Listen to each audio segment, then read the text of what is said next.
নমস্কার বন্ধুরা, সুস্মিতা রান্নাঘরে সবাইকে স্বাগত। আজকে আমি তোমাদেরকে চিংড়ি মাছের মালাইকারি বানিয়ে দেখাবো। চিংড়ি মাছের মালাইকারি আমরা খেতে তো মোটামুটি সবাই কম বেশি ভালোই বাসি, আর এটা গরম ভাতের সাথে খেতেও কিন্তু দারুণ লাগে। আর চিংড়ি মাছের মালাইকারিটা আজকে একদম ট্র্যাডিশনাল যেইভাবে বানায় সেই রকমভাবেই বানিয়ে দেখাবো। আশা করব আজকের ভিডিওটা তোমাদের ভালো লাগবে। তাহলে চলো আজকে চিংড়ি মাছের মালাইকারির রেসিপিটা দেখে নেওয়া যাক। তো মালাইকারি বানানোর জন্য সবার প্রথমে আমি মাছটাকে একটু নুন হলুদ দিয়ে মাখিয়ে নেব। তো তার আগে দেখো মাছটাকে কিন্তু আমি পরিষ্কার করে কেটে ধুয়ে রেখেছি, মানে মাথার দিকে যে একটা কালো রঙের থলি থাকে সেটাকে বার করে মাথার অংশটাকে একটু বাদ দিয়ে দিয়েছি, আর যে হাত পা যা থাকে সব ফেলে দিয়েছি। তারপরে এটাকে ধুয়ে রাখা আছে। এর মধ্যে একটু লবণ আর হলুদ দিয়ে মাছটাকে খুব ভালো করে মাখিয়ে রেখে দেব। এরপর আমরা বাকি প্রিপারেশনগুলো তৈরি করব। এবার দেখো এখানে আমি নিয়ে নিয়েছি একটা নারকেলের যতটা পরিমাণ জল থাকে ততটাই জল আমি নিয়েছি। এখানে আমার 1 কাপ মতো জল হয়েছে। আর এখানে আমি একটা নারকেলের অর্ধেকটা নারকেল ছোট ছোট করে কেটে রেখে দিয়েছি। এগুলোকে আমরা মিক্সার গ্রাইন্ডারের মধ্যে নিয়ে একটা পেস্ট তৈরি করে নেব। তো আমি এই নারকেলটার সাথেই আমি এই জলটাও ব্যবহার করব, তাহলেই কিন্তু মালাইকারির টেস্টটা বেশি ভালো হয়।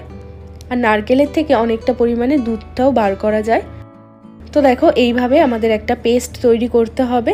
তো পেস্টটা আমাদের এখানে তৈরি হয়ে গেছে। এবার আমি একটা ছাঁকনি নিয়ে নিয়েছি। তো এই ছাঁকনির মধ্যে একটু একটু করে এই নারকেলের পেস্টটা দিয়ে একটা চামচ দিয়ে এরকমভাবে প্রেস করে করে আমাদেরকে নারকেলের যে দুধটা সেটাকে বার করে নিতে হবে। তোমরা চাইলে মার্কেটে খুব ইজিভাবে কিন্তু নারকেলের দুধ কিনতে পাওয়া যায় প্যাকেটে, তো তোমরা সেটাও ব্যবহার করতে পারো।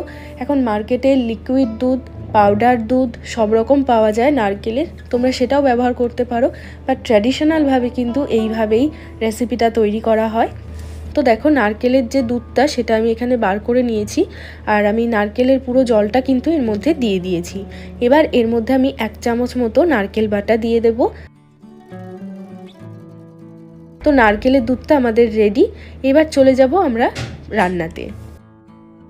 এবার দেখো একটা কড়াইয়ের মধ্যে আমি দিয়ে দিচ্ছি খানিকটা সর্ষের তেল। তেলটাকে খুব ভালো করে গরম করে নিতে হবে। তেলটা ভালো করে গরম হয়ে গেলে এবার আমাদের চিংড়ি মাছগুলো ভেজে নিতে হবে।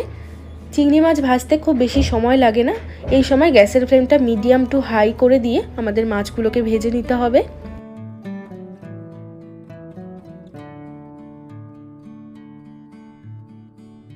তো দেখো চিংড়ি মাছ কিন্তু এখানে ভাজা হয়ে গেছে, আমি মাছগুলোকে তুলে নিচ্ছি।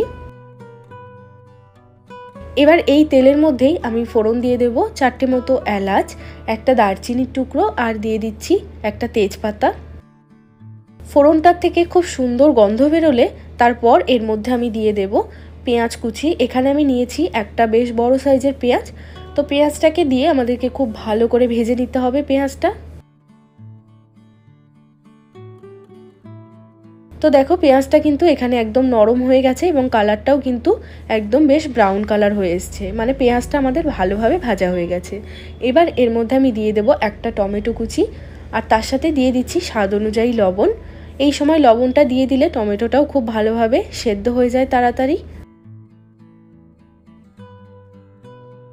তো দেখো এখানে আমাদের পেঁয়াজ টমেটো খুব ভালোভাবে ভাজা হয়ে গেছে। এবার আমি এর মধ্যে দিয়ে দেব আদা রসুন কাঁচা লঙ্কা বাটা।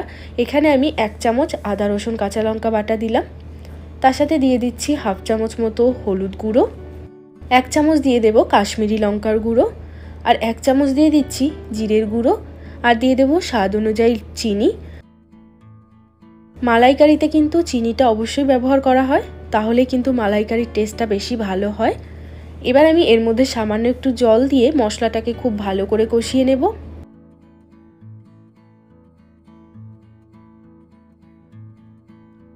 তো দেখো মশলাটা কিন্তু খুব ভালোভাবে কষে গেছে। মশলার চারিপাশ থেকে তেল ছাড়তে শুরু করেছে এবং মশলার যে কালার সেটাও চেঞ্জ হয়ে গেছে।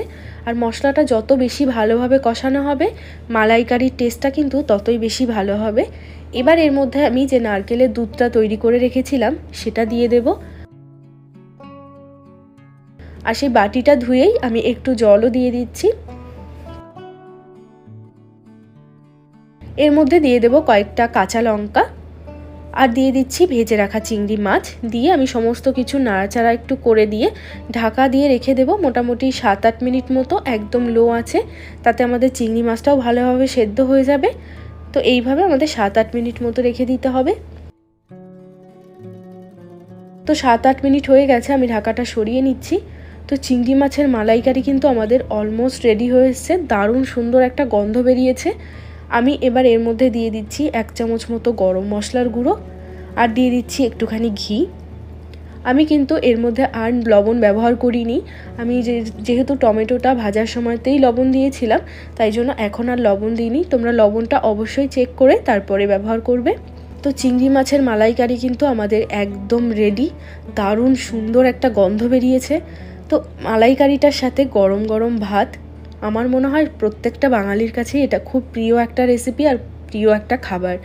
তো এই রেসিপিটা তোমরা অবশ্যই এইরকমভাবে বানিয়ে দেখো। আশা করব তোমাদের এই ভিডিওটা ভালো লেগেছে। যদি তোমাদের কাছে এই রেসিপিটা ভালো লেগে থাকে বা হেল্পফুল হয়ে থাকে, তাহলে কিন্তু একটা লাইক করতে একদমই ভুলো না। আর আমার চ্যানেলটিকে যদি এখনও পর্যন্ত সাবস্ক্রাইব করে না থাকো, প্লিজ সাবস্ক্রাইব করে নিও যদি এরকম আরও ভিডিও দেখতে চাও। সবাই ভালো থেকো, সুস্থ থেকো। আবারও আমি চলে আসবো অন্য কোনো একটা রেসিপির সাথে। বাই।